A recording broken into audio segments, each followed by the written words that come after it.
Hi everybody, and welcome back to our little patch of dirt. He's David. And I'm Carla. Today we're going to work in an area that I really excel in, the kitchen. Oh, God. Well, eating the products that come out of it at least. Yes, he doesn't have the patience for the kitchen. On any homestead, or any home for that matter, stretching the grocery budget is really hard nowadays. You want to get your food when it's on sale. That way you can buy more of it and save it for later. After most major holidays, staple foods go on sale. Thanksgiving is turkey, Christmas is ham. For St. Patty's Day, it's brisket. Or at least it used to be brisket. Brisket's not cheap no matter what anymore. Finding food at a bargain anymore is getting harder and harder to do. So you want to make it last as long as you possibly can. Can. So today we're discussing canning. At Thanksgiving, when turkeys were hard to find, I actually found some on sale. And I bought 2. Time management on the homestead is always a challenge. So we try to do our canning on days where we can't get outside or when we have a spare moment. You never really have a spare moment, but you have to work the preserving of your food into your schedule. When we find a really good deal on turkeys, hams, hamburger, whichever it may be, we bring it home, separate it out, and store it in the freezer. I don't like freezer food that much, so it doesn't stay there very long before I process it. So today we're going to cover the steps and equipment used in canning as we can up some turkey. So follow along. Let's get some canning done. And I don't mean can. Canning can be terrifying to anybody that's new to canning or even thought about canning. It can be absolutely terrifying. I've seen people that say, I'm just not going to do it. But if you take the right steps and get the right tools, you shouldn't be scared. Special canning jars. You buy them in the canning section of whatever store you buy your items at. They're made thicker, they're reusable, and the thickness is so that it can withstand the pressures of the pressure canner. Wide mouth require wide mouth lids and wide mouth rings. Rings are reusable. If you're like me and you've been canning as long as I have, every time you buy a new flat of jars, you get a new set of rings. Don't throw them away. You never know when one's going to get too rusted, too oxidized, bent, for whatever reason, to where you don't trust it. Storage can be a hassle. Just go buy you some slacks hangers and hang your rings on them. Store them in your pantry and you're good to go. These are made for canning. They're made to be reused. The jars that you pick up at the grocery store, whether it's got pickles, whatever it may have in it, doesn't mean that you can reuse it in the pressure canner or the water bather. The rings just don't fit. A lot of the jars that you pick up from commercially made products have a lug style lid on them. One-time use. The lid piece. They're one-time use. You must use brand new lids each time you go about processing anything in the pressure canner or hot water bather. Go in wide mouth and narrow mouth. And if you hear a goat, it's because I have goats. You got a goat in the kitchen? Yes, you do, because I can see him eating the towel.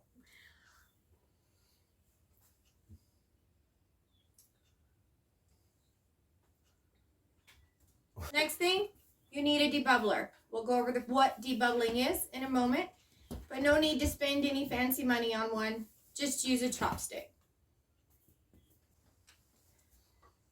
This is a special canning tool. It has measurements on the end so that you can measure different head spaces. Different items require different head space. It also has magnets on it. The magnets are so you can pick your lids up once they're sanitized and clean, and your hands never have to touch them again.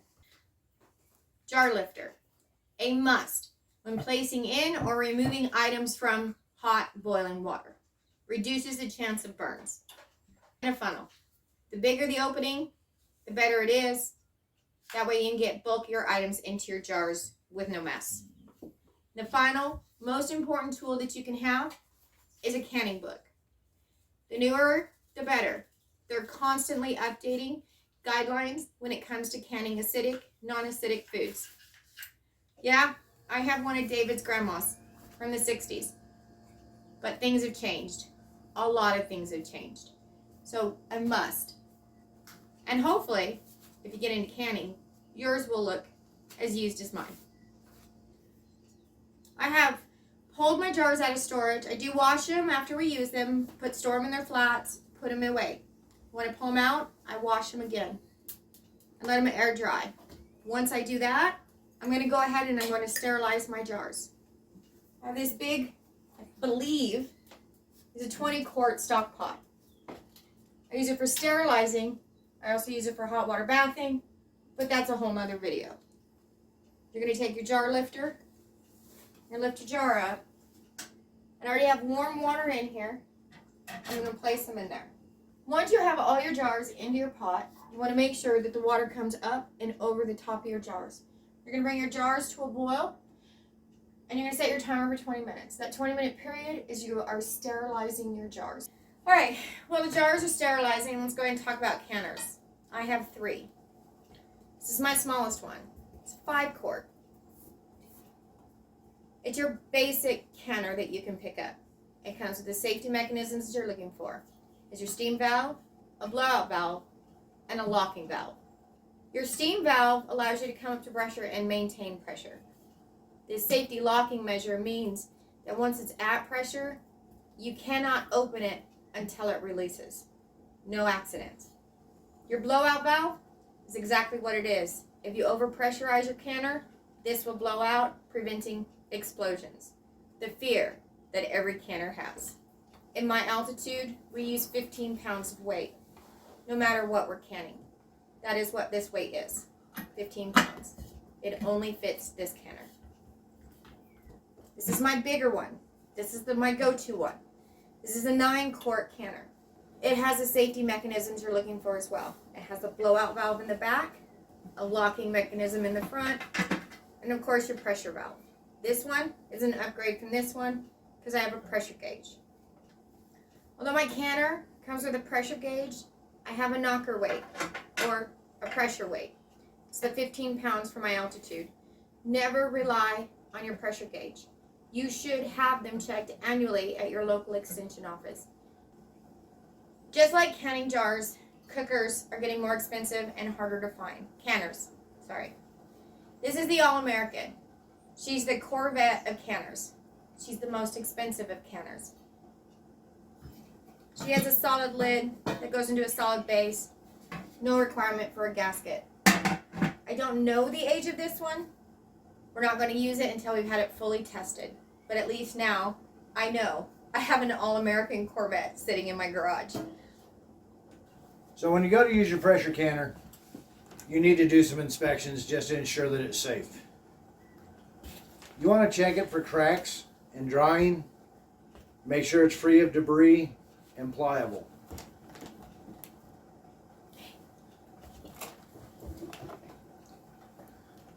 It's recommended you change these annually.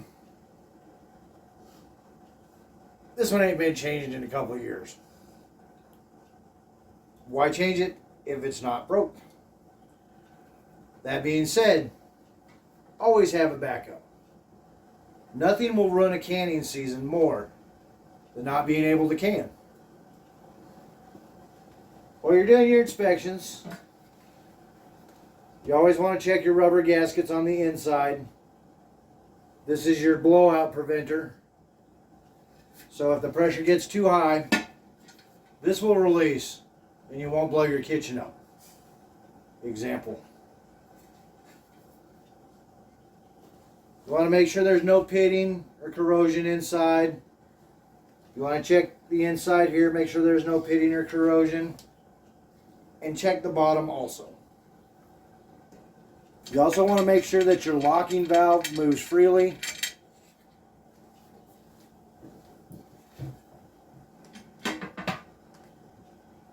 We're going to replace our seal and move this out of the way to prepare for canning.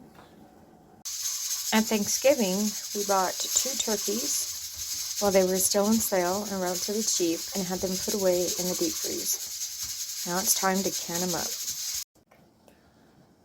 So this is my first time cooking a turkey.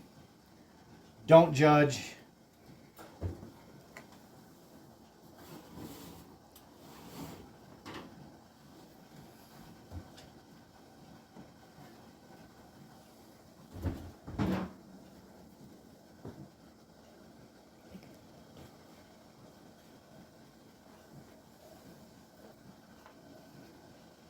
Perfect.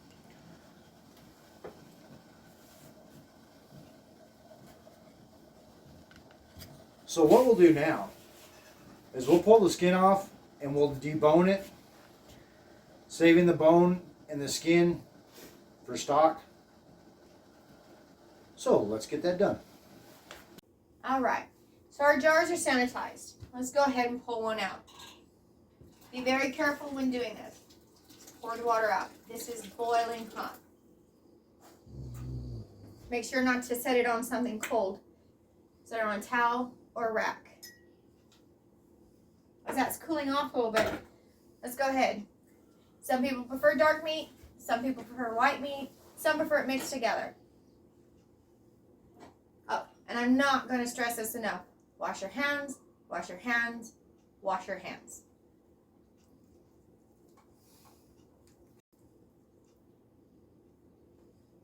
You want to make sure that your meat is in uniform sizes.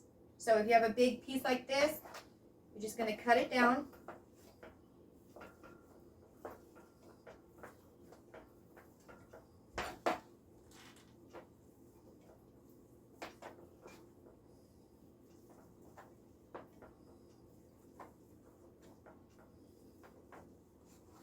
That way the heat distributes through all of it equally. You're going to place your funnel into your jar. Pack the meat into the jar.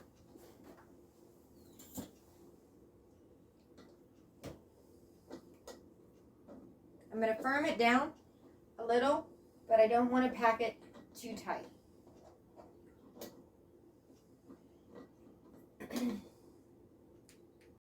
Again, you don't want to pack it too tight. Now, as you can more and more, you'll learn your headspaces, but it doesn't mean I don't check often. So let's talk headspace. This is that tool I was talking about. It allows you to measure out your headspace. According to Ball, we need an inch headspace when doing any kind of poultry. So I'm going to take my tool, I'm going to put it on the edge, and remember, the end is an inch. We're going to go down. We're good there. And we hit it there. So all we have to do is pack it down a little, not too tight, don't add any more, and make sure you have that good inch space all the way around. Okay. The next step I'm going to take is I'm going to add salt. You do not have to add salt when canning meats. It's a preference. This is kosher salt. Never use iodized table salt when canning. It will discolor your food. How bad was that? I add 1 teaspoon per pint or quart. I don't go over a teaspoon of salt. This is just for taste, not for preservation. And I'm going to go ahead and add that to the top.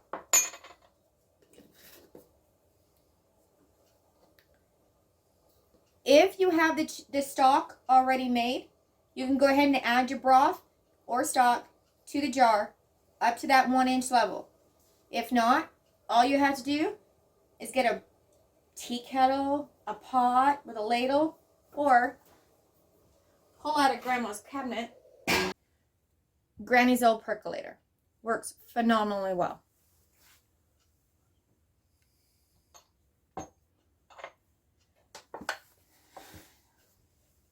All you're going to do is carefully pour your water into your jar, watching it as it comes up. You're going to hear a bubble that says the water's settling down. What I try to do is I try to eyeball to the bottom of my funnel in my jar. I'm going to measure my headspace again in a moment.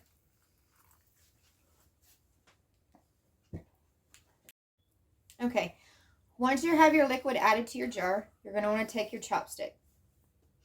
You're going to want to take your chopstick or debubbler, and all you're going to do is place it along the side of the jars, tip it in. You're going to do that several times.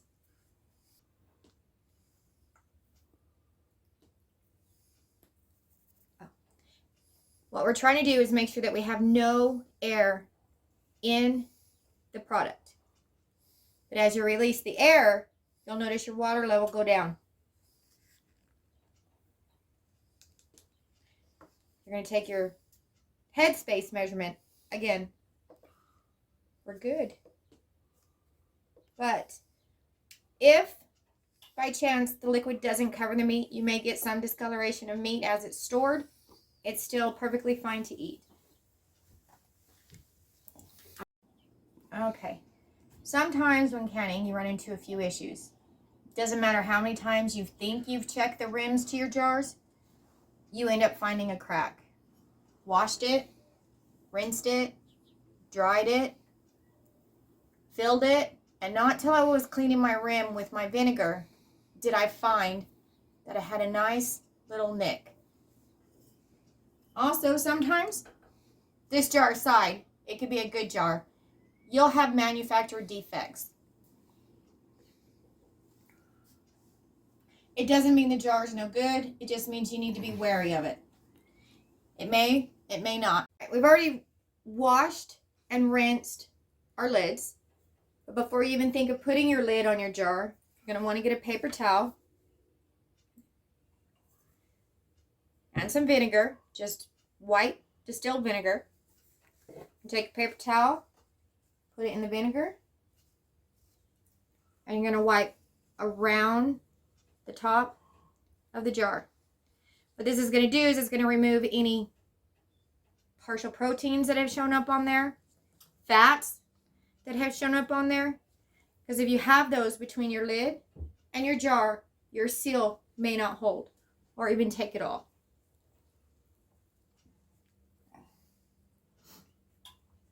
I've had jars fail.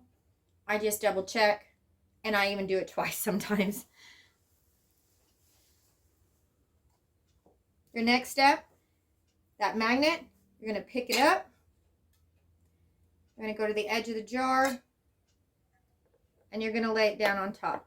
You never have to touch the inside once they're washed and rinsed. You're going to take your rings. I've washed and rinsed them. You're going to place them on, and you're going to finger tight close them. No more than that. Tighten them too much, it'll bind the lid down and won't allow the vacuum action to happen. We have our jars in our canner. On this canner, the watermark is imprinted on the side. In this canner, your water level is marked. Refer to your owner's manual of your canner to know how much water to have in your canner. Your jars should never touch the bottom. This canner has a plate that keeps them up off of the bottom. Your jars should never touch. There should be free space all the way around them. Out here in no man's land, our water is hard enough to draw blood if somebody hits you in the nose with it. We use vinegar to mitigate the calcium carbonate building up on our jars. It makes them look cloudy. Once you have your lid on, and it's come to a boil, and it starts building pressure, your safety mechanism should start kicking in. This is the locking pin. It will make it where you cannot get the canner open. Your canner cannot be opened as long as this is up.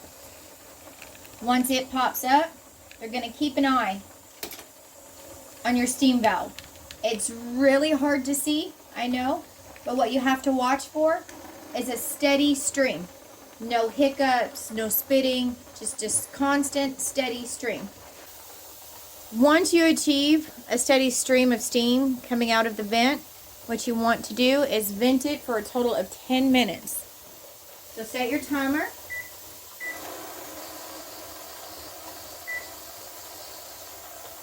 For 10 minutes. Okay, so once you've vented for 10 minutes, your next step is going to be to add your weight. And like I said, weight depends on your region. The region is referring to your altitude. Make sure to find out your altitude. It will give you the proper weight. And you're going to add it to your vent stem. And wait some more. What you're waiting for is for your canner to come up to pressure. Our pressure at our altitude is 15 pounds per square inch. Once the canner has come up to 15 pounds per square inch, my weight will start jiggling. See you in a bit. Okay, so once you've reached pressure, your weight will start jiggling. Once you have a steady jiggle, then you can set your timer. My canner calls for 1 hour and 5 minutes for what I'm canning, but again, refer to your canning guide. And as you can see, the gauge has hit 15 as well. But again, don't count on your gauge. All right, our time is up. What you're going to do from this point, you're going to turn your stove off. You're going to carefully and steadily move your canner off the heat and onto a protected surface. And you guessed it, we get to wait some more. What we have to do is wait for the pressure canner to depressurize. Do not try to remove the lid before it is depressurized. Do not pull your weight until your pressure canner has completely depressurized. If you do pull it, there's a chance you could warp your canner, and you don't want that. All right, so our canner has come down from pressure. My safety has released. If I pull this off, nothing comes out. When opening your canner, you always want to make sure that you open it away from you. So when it's time to open your canner, safety comes first. You're going to release it, and you're going to open it and lift the lid away from you. Because when you lift that lid, steam is going to come out, and it will scald.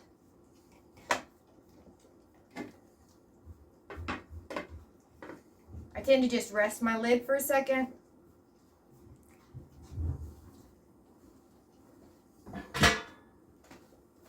I'm going to take my lifter. I'm going to start pulling those jars out. Be as careful as you can not to bump them when you go in to lift them out. It can cause a siphon. You'll also notice that sometimes when you look at your jars while they're still in the canner, they're not bubbling. But as soon as you pull them out of the canner, they will start rapidly bubbling. It's nothing to be concerned about. Not only are things at boiling temperature, but this is when the magic of the canning happens. It's going to vacuum out the air, which is going to cause the cans to ping.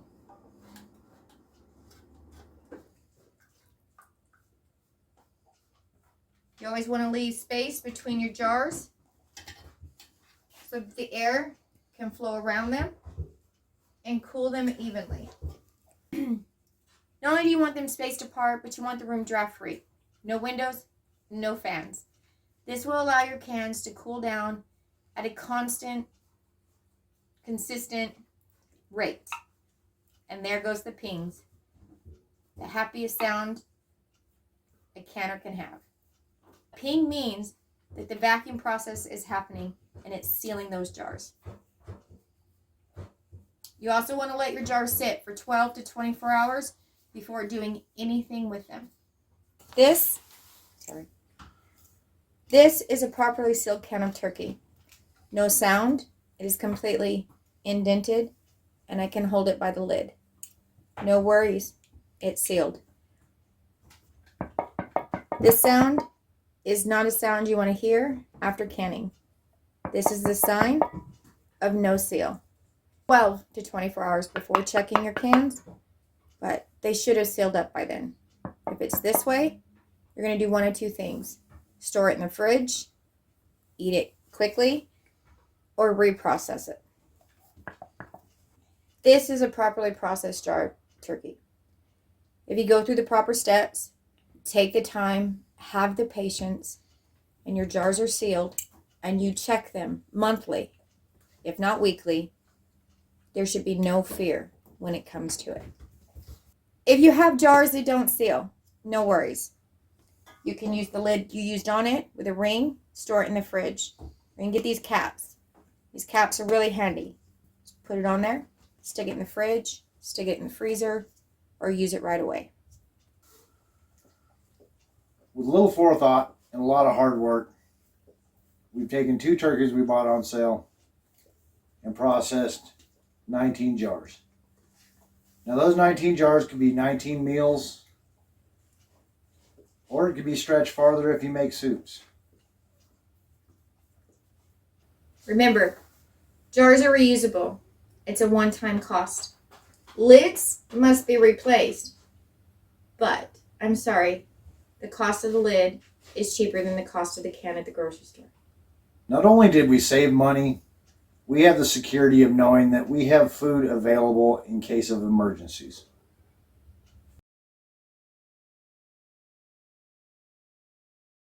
If you enjoy our videos, please do us a giant favor and hit the subscribe button. And if you really enjoy the video, make sure to give us a thumbs up. If you have any questions, comment below. We will get to them as fast as we can. I'm Carla. And I'm David. And thank you for visiting our little patch of dirt. Come see us again.